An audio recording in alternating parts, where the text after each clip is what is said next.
NDA के घटक दल जनता दल यूनाइटेड की आज नई दिल्ली में 2 दिवसीय राष्ट्रीय कार्यकारिणी की हो रही है बैठक में कई अहम मुद्दों को लेकर होगी चर्चा।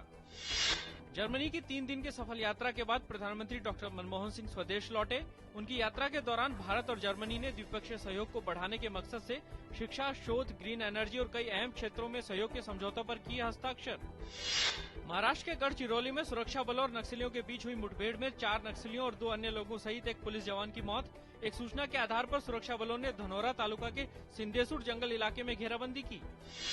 कैट ने निर्वाचन आयोग के निर्देश पर कर्नाटक के 7 आईएएस और 1 आईपीएस अधिकारियों के तबादले पर लगाई रोक। यह तबादले 5 मई को होने वाले चुनावों के मद्देनजर किए गए थे।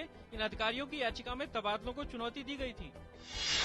पंजाब सरकार ने राज्य में पंचायत चुनाव का रास्ता प्रशस्त करने के लिए सभी 12,775 पंचायतों को किया भंग।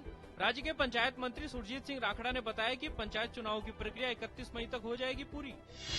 वित्त मंत्री पी चिदम्बरम ने इंश्योरेंस जागरूकता अभियान की शुरुआत करते हुए कहा कि देश में अब भी लोगों में जीवन बीमा के अलावा दूसरे और बीमा को लेकर नहीं है ज्यादा जागरूकता। कहा यही वजह है कि देश अब भी इस क्षेत्र में 52वें स्थान पर है। वित्त मंत्री ने कहा कि बीमा से देश की अर्थव्यवस्था होगी मजबूत। बांग्लादेश में कुछ शरारती तत्वों ने भारत के उच्चायुक्त के काफिले में शामिल एक कार पर कॉकटेल बम फेंका। बांग्लादेश में भारत के उच्चायुक्त पंकज शरण उस समय खुलना के दौरे पर थे। ये बम पार्किंग में खड़ी कार पर फेंका गया। सीरिया में पिछले 2 साल से राष्ट्रपति असद की सेनाओं के साथ हिंसक संघर्ष में जुटे विद्रोही कल पूर्वी शहर कमिशली में घुसे। इराक सीमा के पास और तुर्की की सीमा से सटे शहर में अब तक दोनों पक्षों के बीच हिंसा की कोई खबर नहीं आई थी।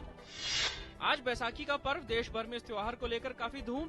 राष्ट्रपति प्रणब मुखर्जी, उपराष्ट्रपति मोहम्मद हामिद अंसारी और प्रधानमंत्री मनमोहन सिंह ने देशवासियों को दी बैसाखी की बधाई।